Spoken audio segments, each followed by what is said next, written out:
Ciao a tutti amici, sedetevi pure.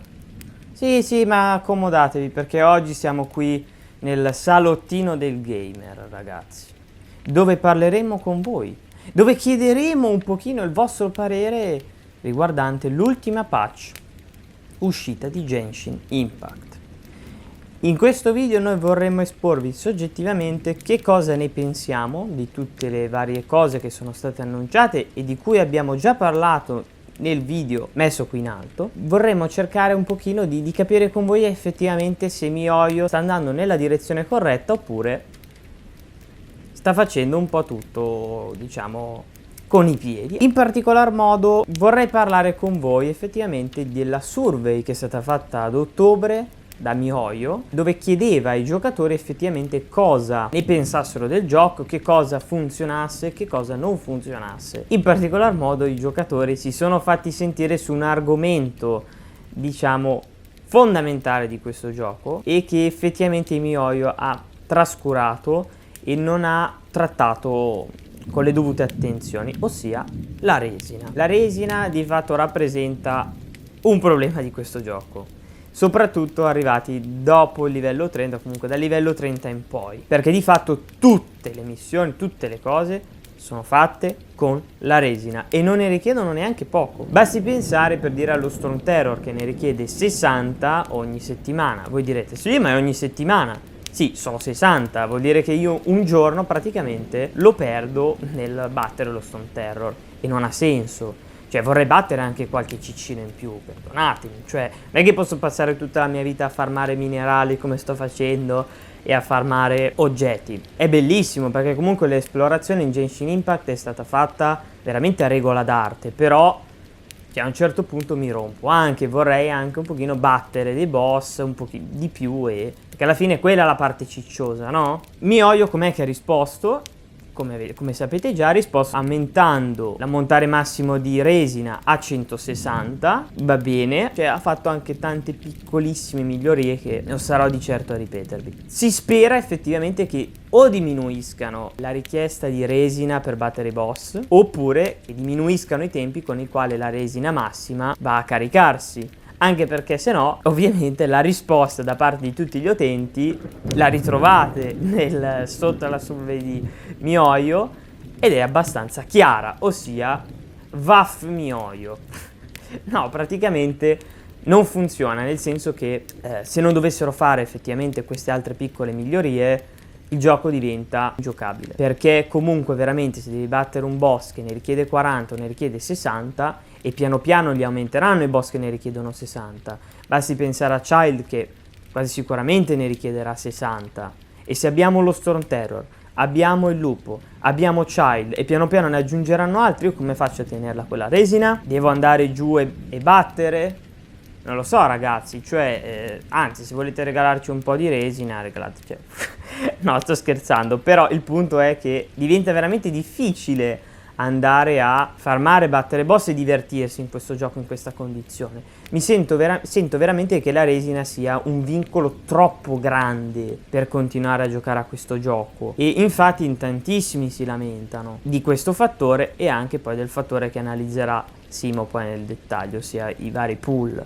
Sono due fattori che comunque stanno facendo innervosire veramente tanto la community, in parte per quanto riguarda le resine secondo me ci sta e ci sta anche tanto. Ma in particolare che cosa ha aggiunto MiHoYo nella patch 1.1? A parte queste piccole migliorie riguardanti resina, riguardanti meccaniche diciamo di miglioria del gameplay in generale, quindi vari tasti abbinabili per, che ne so, fare le varie mosse eccetera, insomma tutte queste piccole migliorie, come abbiamo detto anche nel precedente video della patch 1.1, MiHoYo ha cercato di implementare degli eventi, come per esempio l'evento della stella cadente, molto interessante che dovremmo assolutamente fare perché permetterà di ottenere Fischl, perdonate il mio accento ma ormai Fischl io la leggo così, è così, mi dispiace. Come finisce che appunto è considerato per il momento il secondo personaggio più potente del gioco, quindi insomma non stiamo parlando del primo che capita e MiHoYo praticamente ce lo regala, quindi sta facendo qualcosa. oltre al fatto che con l'evento taglie richieste, di cui ancora non si sa nulla, si spera che effettivamente venga aggiunto un pezzo in più di gameplay, anche se io sinceramente, e questo è proprio immaginarselo, quindi non stiamo parlando di come sarà effettivamente,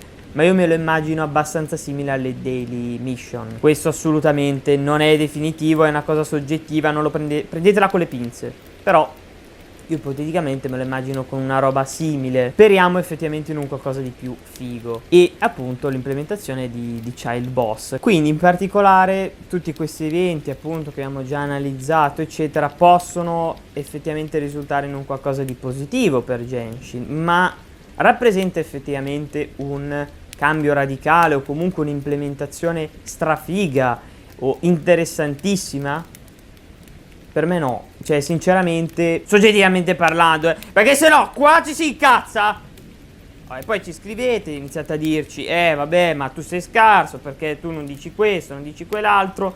Ragazzi, è soggettivo, io sono umano, errare umanum est, poi per Arecuchi, errare più che umano. Però il punto è che questi eventi effettivamente secondo me non rappresentano un cambio radicale del gameplay. Facciamo così. Allora, per farvi capire un pochettino il mio pensiero qual è. Allora, immaginatevi di andare da un macellaio e dite al macellaio, guardi, mi dia un bel pezzo di carne, simile alla patch 1.1 di Genshin. State seguendo un po', diciamo, vabbè, non c'è molto da seguire, però immaginatevi questa situazione. Il macellaio cos'è che fa? Prende la bistecca, la mette da parte, prende il pezzo più grasso della bistecca e lo taglia, lasciandoci un piccolissimo pezzettino di carne.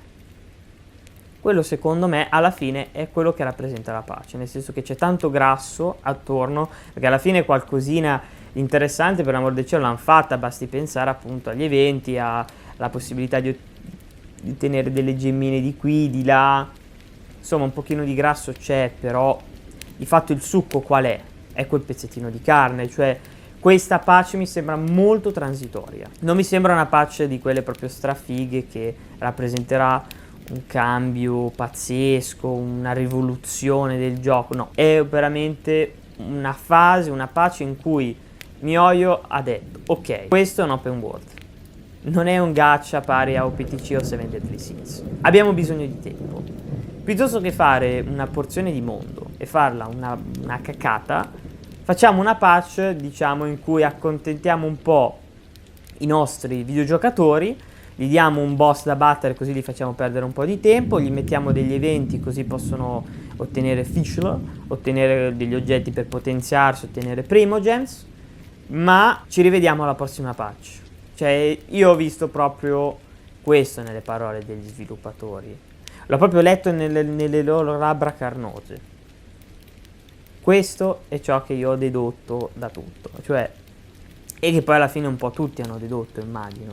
Comunque questa è una cosa totalmente soggettiva, magari la pensate totalmente differente, iniziate a dire che questa patch è strafiga e che la prossima invece sarà una anche se di fatto nella prossima hanno annunciato che aggiungeranno appunto una porzione di mondo, quindi dubito. Però mi aspettavo un pochino di più, ragazzi, perché non è che io posso passare tutto il tempo ad esplorare. È molto carino esplorare, per l'amor del cielo, a me piace prendere, farmare che ne so, le ossa e i minerali e le Divine Scroll, insomma tutte quelle cose lì. Ma mi piace, per l'amor del cielo. Ma come mi piace per esempio andare giù, che ne so, a divertirmi al parco, anche se ho quasi 30 anni. Cioè dai ragazzi, su. Non è vero che mi piace divertirmi al parco. Comunque il punto è che mi aspettavo veramente di più, mi aspettavo degli eventi un po' più succosi, anche se appunto taglie richieste ancora non si sa bene che cosa sia, mi aspettavo un po' di più e sinceramente sono deluso.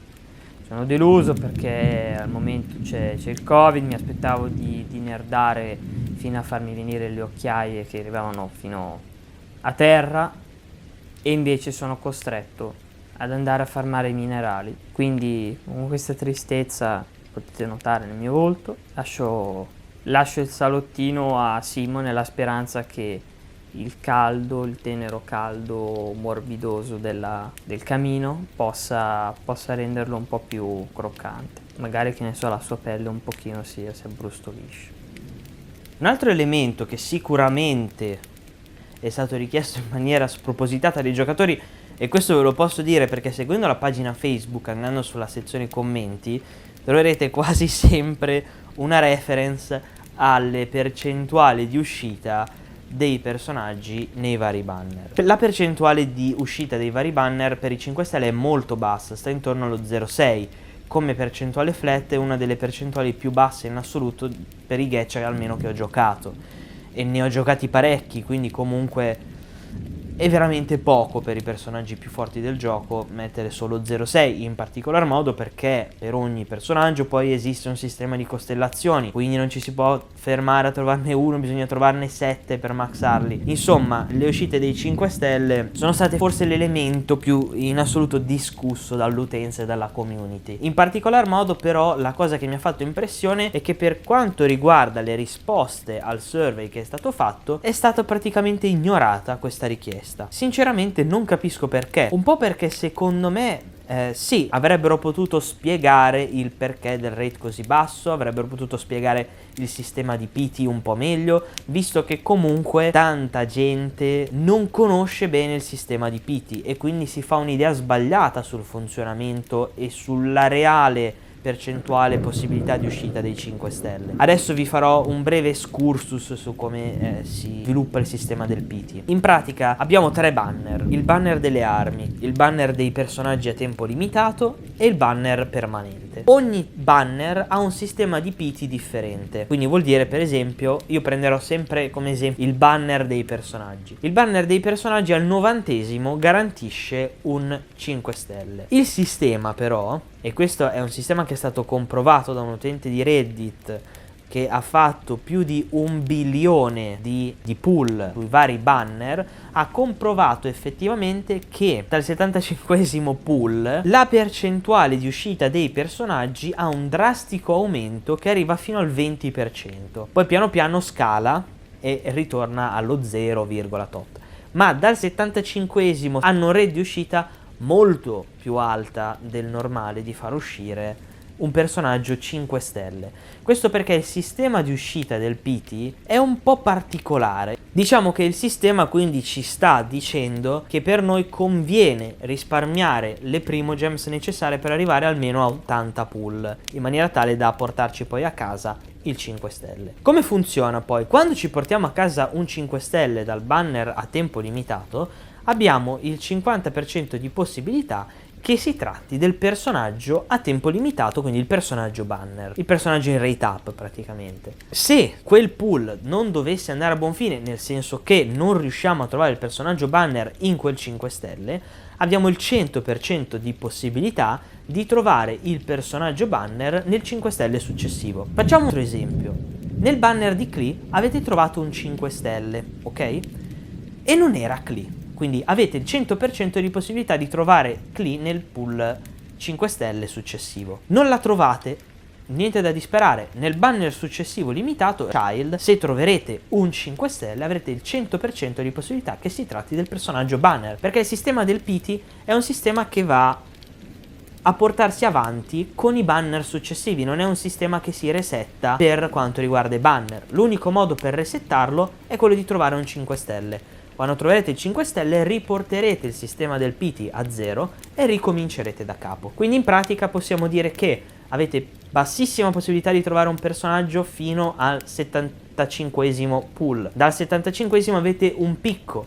Se non lo trovate nemmeno nei pool successivi, al 90° avete garantito al 50% il personaggio del banner. Se non doveste trovarlo neanche lì, il prossimo sarà garantito. E questo sistema del pity si porta avanti per i banner a tempo successivi. Stessa cosa naturalmente vale per il sistema delle armi e il sistema del banner permanente, ma hanno dei pity differenti, nel senso che non saranno influenzati dal pity del banner a tempo limitato dei personaggi, quindi avranno dei pity a sé stanti. Ora, spiegato il sistema del pity, possiamo dire tranquillamente che una persona che gioca free to play potrebbe tranquillamente risparmiare un quantitativo di primogems tale, oppure pullare su un banner, vedere che il 5 stelle che è stato trovato non è il 5 stelle banner, quindi avete il 50% di possibilità di trovarlo, non lo trovate, col successivo avete il 100%, potete sfruttare questa possibilità per aspettare il banner successivo e pullare il personaggio banner al 100% col 90° pull.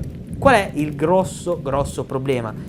che le primogems che ci stanno dando in questo momento, in particolare nell'endgame, sono pochissime. Sono veramente molto molto poche. Il grosso quantitativo di gemme che si riescono a guadagnare arrivano principalmente dall'abisso. Tutto il resto sono piccoli quantitativi, sì, che si accumulano, che piano piano riesci a raccogliere, ma ci vorrà veramente molto tempo, mesi, prima di riuscire ad arrivare al quantitativo di pull richiesti. Ed è per questo comunque che la gente si sta lamentando, perché un 5 stelle non serve solo trovarlo una volta, serve trovarlo più volte per poi aumentare la costellazione. Allora, io dico una cosa: mettetevi il cuore in pace, non farete mai una costellazione massima in 5 stelle da free to play attualmente, è praticamente impossibile. È una cosa da whale, è un sistema che per ora è principalmente studiato per le balene del gioco, quindi non ci provate nemmeno, non è una cosa, cioè non sperate di poter costellare in pieno i vostri 5 stelle. Pensate più che altro al sistema atto per riuscire a trovare il 5 stelle che vi interessa, sfruttando appunto il sistema del pity. Come dicevo, però, le primogem sostenibili sono poche. La MiHoYo adesso sta attuando degli altri sistemi per cercare di far guadagnare primogems. C'è per esempio l'Ikilurk speciale che vi farà guadagnare tot primogems una volta che l'avrete sconfitto. Sinceramente si sa molto poco, non si sa se rispawnerà, quando rispawnerà, quanti primogems darà, si sa veramente molto molto poco. Quindi diciamo che a parte qualche semplice intuizione, non possiamo capire quante primogems poi verranno distribuite in futuro. MiHoYo non ha risposto alla nostra richiesta sui rate e la trovo stupido. Avrebbe potuto tranquillamente dire che stanno lavorando per aumentare la distribuzione delle primogems. Già solo l'aggiunta degli Ikilurk comunque è un'aggiunta di primogem anche minima, però è una piccola aggiunta che piano piano ci porterà ad avere grossi quantitativi di gemme, diciamo a raccogliere grossi quantitativi di gemme. Oppure avrebbero potuto dire tranquillamente che non sono intenzionati ad aumentare i rate dei personaggi per il momento, ma che lo faranno in futuro. Il risultato finale, diciamo che è stato, per quanto riguarda la distribuzione delle primogems, l'abbandono di molti giocatori. Tanti si sono arresi perché non riuscivano a trovare 5 stelle, perché i rate di base sono molto bassi, le primogems distribuite sono poche, si faceva molta difficoltà a riuscire a stare dietro a questo sistema. Il sistema di per sé non funziona così male, bisogna conoscerlo, bisogna esserne a conoscenza. Tanti player magari non lo sono, per ignoranza hanno abbandonato anche per quel motivo lì, quindi diciamo un'istruzione un po' più chiara da parte della MiHoYo su come funzioni il sistema del pity era quantomeno, non dico obbligatorio, però sarebbe stato molto apprezzato dai giocatori. C'è da dire poi un'altra cosa, che molti player che hanno abbandonato il gioco non sono avvezzi al genere gacha. Il genere gacha, ragazzi, è un genere che non perdona. Chi di voi è avvezzo già lo sa, e praticamente sto buttando parole al vento, ma non si può pullare su ogni banner. C'è tanta gente che invece tranquillamente prende, spende e spande pullando completamente a caso, inconscia del fatto che poi le primogems che verranno distribuite non saranno più nel quantitativo che ci vengono date adesso, ma che anzi andranno piano piano a diminuire proprio per il quantitativo di eventi che non sarà più disponibile fare. Quindi non so esattamente trovare la bilancia di questo sistema. Non so dire se siano i player in torto o se sia la MiHoYo che effettivamente avrebbe dovuto comunicare e spiegare un po' meglio ai player il sistema del pity e di tutto il resto. Ci sono comunque tante guide, tanti video che spiegano bene come funziona il sistema del pity, quindi mi sembra assurdo che la gente si fermi in questo modo, però alzo le mani, non lo so. Quindi diciamo che il silenzio è la cosa che più mi disturba in assoluto. Avrebbero potuto tranquillamente spiegare la cosa. Avrebbero potuto spiegare meglio il sistema del pity e quindi della possibilità per i free to play di trovare anche i 5 stelle che gli interessano. Oppure avrebbero potuto spiegare meglio quello che stanno facendo per aumentare il quantitativo di gemme distribuito. Oppure avrebbero potuto dire che magari stanno lavorando nell'aumento del rate per i 5 stelle. Avrebbero potuto fare tante cose. Sinceramente questo silenzio lo trovo un po' assordante. Spero che MiHoYo torni un po' sui suoi passi per quanto riguarda quello, perché comunque qualcosa sta facendo. Quindi sarebbe giusto quantomeno farlo sapere ai giocatori, o quantomeno far sapere meglio come funziona il sistema del pity. Detto questo, ragazzi, spero che il video vi sia piaciuto. Se volete un video preciso sui pull, su come pullare il 5 stelle che vi interessa in maniera quasi sicura, eccetera, chiedetemelo nei commenti e penserò bene a che cosa fare. Mi raccomando, mi aspetto moltissimi commenti da parte vostra. Che cosa vi aspettate dalla versione 1.1? Che cosa vi aspettavate dalla versione 1.1? Realizza quello che volevate oppure semplicemente si tratta di una misura riempitiva, come ha detto Areku, anche per voi? Che cosa ne pensate? Riusciranno a intrattenerci fino alla prossima patch, quella diciamo più importante? Fatecelo sapere nei commenti, fateci sapere che cosa ne pensate. Qui da Mapao è tutto e come al solito ci ribecchiamo ad un prossimo video. Ciao!